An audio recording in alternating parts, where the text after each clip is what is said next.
pasar itu memiliki peran yang signifikan, misalnya untuk kegiatan ekspor-impor, untuk aktivitas perdagangan, ataupun stabilitas ekonomi atau kinerja perekonomian negara ini. Bank Indonesia tengah bersiap untuk mengeluarkan instrumen moneter teranyarnya. Rencananya dalam waktu dekat, BI akan mengeluarkan instrumen yang berkaitan dengan pasar uang. Instrumen tersebut akan diberi nama Indonia. Instrumen ini dikeluarkan untuk menarik banyak investor.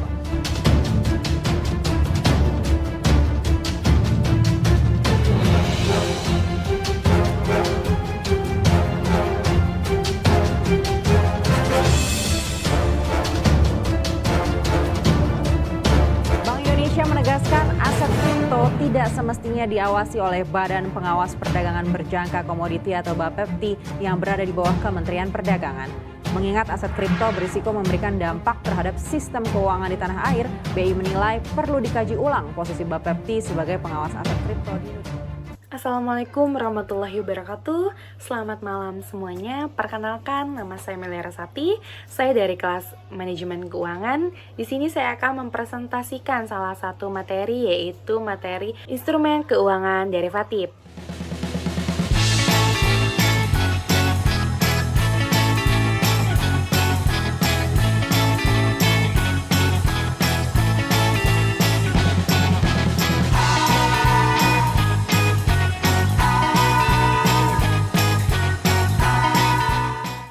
Dan di sini saya juga akan menjelaskan terkait 5 materi dari instrumen keuangan derivatif.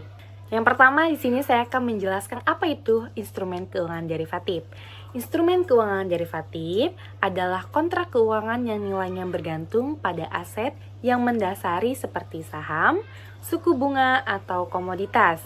Nah, derivatif digunakan untuk mengelola risiko atau hedging, spekulasi, dan arbitrase. Adapun di sini fungsi derivatif, yang pertama itu ada hedging atau lebih dikenal dengan lindung nilai, yaitu untuk mengurangi risiko perubahan harga atau suku bunga. Yang kedua itu ada spekulasi, yaitu mencari keuntungan dari perubahan harga tanpa memiliki aset pokoknya. Yang ketiga itu ada arbitrase, yaitu memanfaatkan perbedaan harga di dua pasar yang berbeda. Nah, selanjutnya juga di sini ada jenis-jenis instrumen derivatif. Nah, jenis-jenisnya terbagi beberapa. Yang pertama itu ada swap, yaitu perjanjian pertukaran arus kas antar pihak, biasanya untuk bunga atau mata uang. Nah, yang kedua itu ada option. Option sendiri terbagi menjadi dua.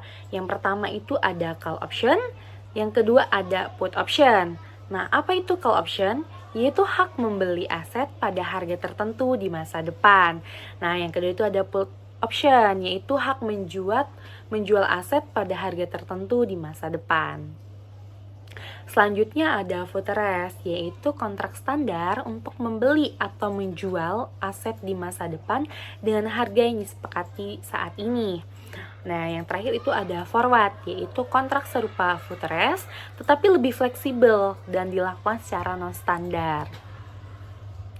Contoh praktisnya seperti ini. Nah, untuk call option contohnya yaitu misal Pak Budi membuat kontrak untuk membeli rumah di masa depan dengan harga tetap dan bisa mengambil keputusan berdasarkan perkembangan lingkungan. Nah, contoh untuk put optionnya yaitu Pak Aldi melindungi nilai sahamnya agar tidak rugi terlalu besar jika harganya jatuh.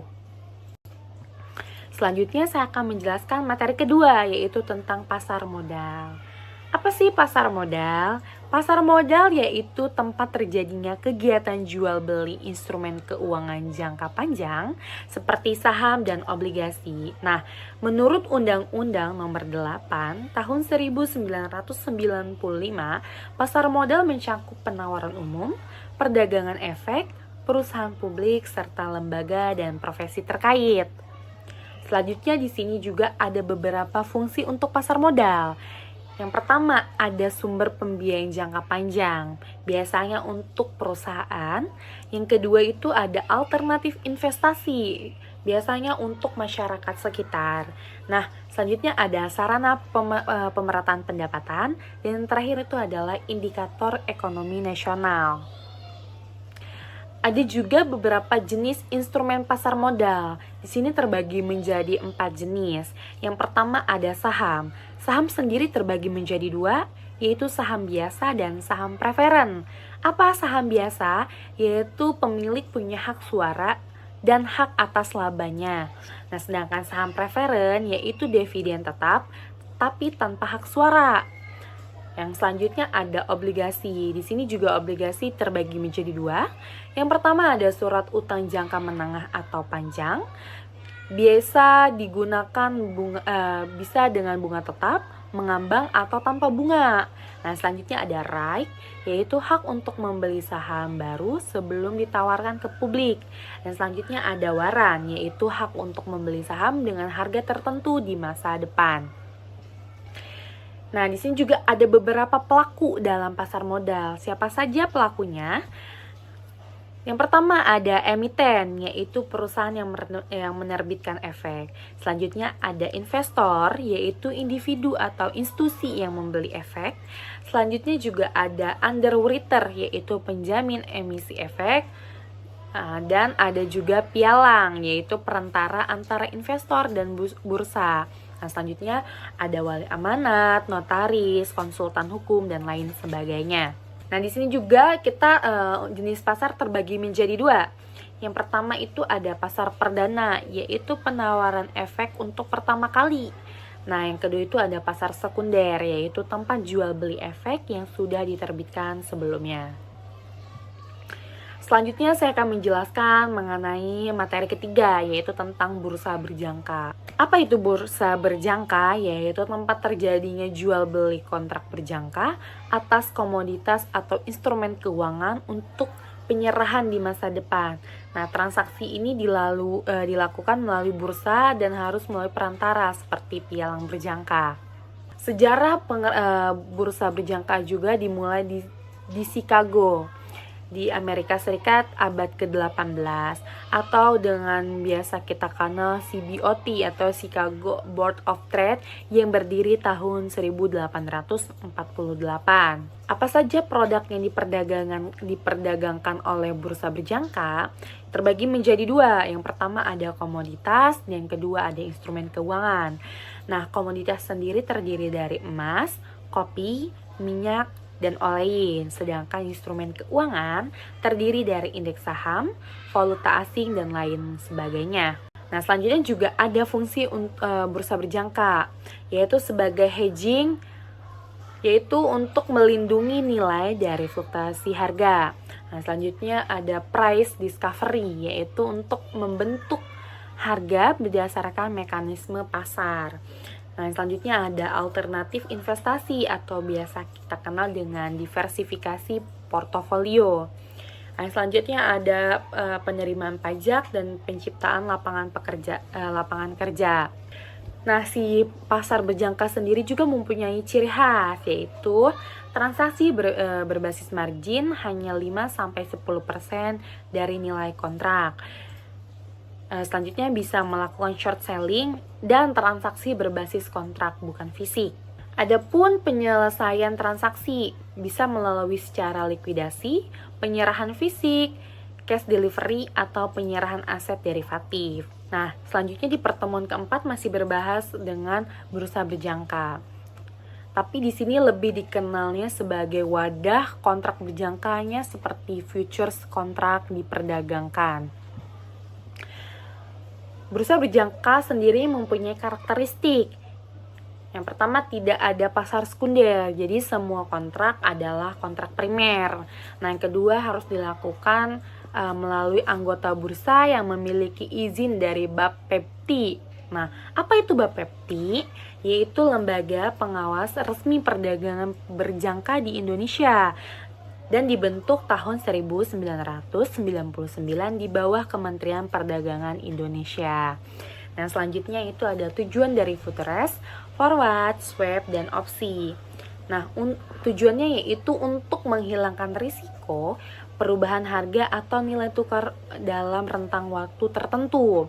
Selanjutnya yaitu untuk membeli atau menjual aset di masa depan dengan harga yang ditetapkan sekarang.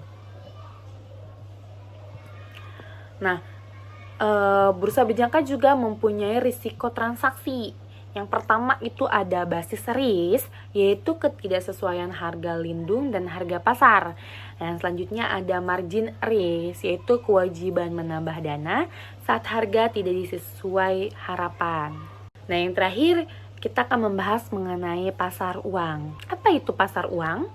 Pasar uang yaitu tempat jual beli instrumen keuangan jangka pendek atau jatuh tempo kurang lebih 1 tahun dalam mata uang lokal maupun asing. Nah, tujuannya untuk pemenuhan kebutuhan dana cepat dan liquid. Pasar uang sendiri mempunyai beberapa karakteristik. Yang pertama, tidak memiliki tempat fisik atau abstrak, tidak terorganisir seperti pasar modal, transaksi dilakukan OTC atau over the counter. Yang terakhir, risiko dan imbal hasilnya rendah. Selanjutnya ada fungsi dari pasar uang, yaitu sebagai sumber pendanaan jangka pendek bagi perusahaan dan pemerintah. Yang kedua, sebagai sarana investasi yang aman dan liquid. Yang ketiga, untuk meningkatkan partisipasi masyarakat. Dan yang keempat, menjaga stabilitas ekonomi. Dan yang terakhir yaitu sebagai fasilitator penyalur dana. Nah, siapa saja nih pelaku utama dalam pasar uang? Yang pertama ada bank komersial seperti Bank BCA dan bank-bank lainnya. Yang kedua ada pemerintah, ada perusahaan, bursa berjangka, broker dan dealer. Yang terakhir ada bank sentral atau BI. Ada juga beberapa instrumen pasar uang, contohnya seperti sertifikat Bank Indonesia atau disingkat dengan SBI, surat berharga pasar uang atau SBPU, sertifikat deposito, commercial paper, call money, repurchase agreement atau biasa dikenal dengan repo, dan bankers acceptance. Nah, selanjutnya juga ada beberapa nih produk dari derivatif pasar uang. Yang pertama ada FRA, yaitu forward rate agreement. Yang kedua ada interest rate swap. Yang ketiga ada currency option. Yang keempat ada future contracts. Yang kelima ada convertible bonds. Dan yang terakhir ada inflation linked bonds. Nah, itu beberapa produk derivatif pasar uang. Itu saja mungkin penjelasan untuk pasar uang. Dan sekian untuk penjelasan dari kelima materi yang saya sampaikan. Apabila terdapat kesalahan, saya mohon maaf. Dan terima kasih telah menonton serta menyimak sampai akhir. Saya ucapkan terima kasih. Wassalamualaikum warahmatullahi wabarakatuh.